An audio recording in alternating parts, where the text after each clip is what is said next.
অনেকেই গরিবের জাফলং বলতেছে, তারপর অনেকে বলতেছে মিনি জাফলং, আবার কেউ বলে রোমান্টিক, আবার কেউ বলে হচ্ছে রোমান্টিক জাফলং, আবার অনেকে অনেক ধরনের কথা বলতেছে আর কি।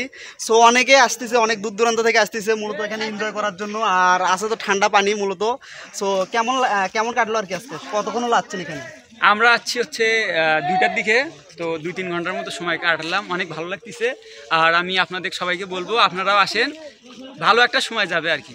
কেন প্যান্ট গেঞ্জি এইভাবে বেঁধে রাখছে কেন? প্যান্ট গেঞ্জি ফেলে নিয়ে যাবো এড করি কি এগুলো কি ভিজেছে? মানে ভিজে গেছে আর কি। ও আস্তে বুঝতে পারছি। আসলে কেমন লাগলো তোমরা এখানে যে রোমান্টিক জাফলং এ আসছো? কেমন লাগলো তোমাদের? ভালোই লাগে ভালো। কার কাছ থেকে শুনছো যে রোমান্টিক জাফলং আমার এখানে? ভাই, বড় ভাই, ছোট ভাই এনাদের শুনছি। ও সবাই কি ঘুরতে আসছিল এর আগে? হ্যাঁ তারপর তোমরা আসছো? হ্যাঁ তা ভালো লাগছে তো? সময় কেমন কাটালো আজকে? ভালোই কাটলো। কতক্ষণ হলো আসছো তোমরা? এই 1-2 ঘন্টা। 1-2 ঘন্টা। এতক্ষণ কি শুধু গোসল করলা? না, বেরলাম। গোসল করলা? কোন ক্লাসে পড়ো দুইজন? দুইজনে পড়ো? এই 4, আমি ক্লাস 5 এ। ও what's up guys, welcome back to my another blog video. Just আজকের ব্লগের স্থানটা হচ্ছে ভেড়ামারা ব্রিজ। সো এই বিষয়টা খুব ট্রেন্ডিংয়ে আছে বর্তমানে। আর আমার ভিডিওটা খুব লেটে দিচ্ছি, কারণ হচ্ছে আমি ভাবছিলাম যে সবারই ভিডিও দেওয়া শেষ হোক, তারপরে আমি ভিডিওটা দেবো, আপলোড করব।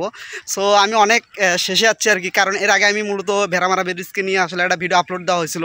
তখন আসলে যে রোমান্টিক জাফলং নামে তখন ওই ঘটনাটাই আর কি ফুটে ওঠে নেই। আর বর্তমানে এই ঘটনাটি ফুটে উঠেছে, রোমান্টিক হচ্ছে জাফলং। আর এই কারণে এটা নিয়ে বর্তমানে আমাদের হচ্ছে গাইবান্ধার যে হচ্ছে রোমান্টিক জাফলং অর্থাৎ হচ্ছে ভেড়ামারা ব্রিজ, আর এটাকে নিয়ে মূলত হচ্ছে বিভিন্ন সাংবাদিক বা অর্থাৎ বিভিন্ন টিভি চ্যানেল, নিউজ চ্যানেল, অনেক জায়গায় আজকে ট্রেন্ড চলতেছে বর্তমানে।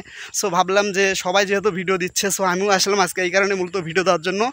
সো দর্শক, আপনারা যাবেন কিভাবে সেই রোমান্টিক জাফলংয়ে? আসলে রোমান্টিক জাফলংয়ে যাইতে হলে গাইবান্ধা সদরের মেইন কেন্দ্র থেকে মূলত হচ্ছে 2টি রাস্তা আছে। একটি হচ্ছে পুরাতন ব্রিজ, দ্বিতীয়টি হচ্ছে খাঙ্গা শরীফ। আর খাঙ্গা শরীফের হচ্ছে আহমদ উদ্দিন স্কুলের পিছন দিয়ে মূলত একটি রাস্তা আছে, সেই রাস্তা দিয়ে আপনারা 10 টাকা ভাড়াতে আসতে পারবেন এই রোমান্টিক জাফলংয়ে। আর এই রোমান্টিক জাফলং বর্তমানে গাইবান্ধা জেলার খুবই দর্শনীয় একটি স্থান হয়ে উঠেছে, কারণ এখানে আসলে অনেক সুন্দর একটা পরিবেশ। কারণ হচ্ছে শহরের কোলাহল থেকে একটু দূরে, এবং এত সুন্দর মনোমুগ্ধকর পরিবেশ না আসলে আমিও বুঝতে পারতাম না। আর এর আগে আমি মূলত এই রোমান্টিক জাফলং নিয়ে একটা ভিডিও বানাইছি এবং আপলোড দিয়েছি, এই কারণে ভিডিওটি দেরিতেই আপলোড দিলাম। এই রোমান্টিক জাফলং এর উপরে 2টি ব্রিজ রয়েছে, একটি নতুন করে তৈরি করা হয়েছে আর একটি পুরাতন ব্রিজ। পুরাতন ব্রিজটি মূলত ব্রিটিশ আমলের তৈরি। আর এই কারণে এর আগের ভিডিওতে আমি বলেছিলাম এই দুটি হচ্ছে যমজ ব্রিজ নামে আখ্যায়িত করেছিলাম আমি ব্যক্তিগতভাবে।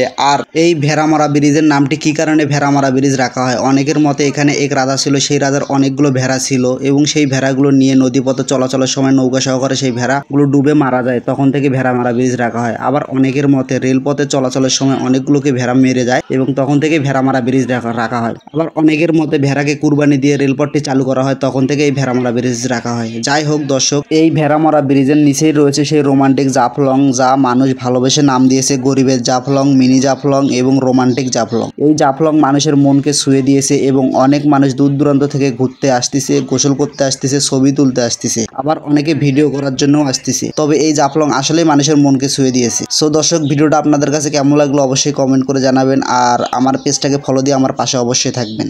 আসসালামু আলাইকুম।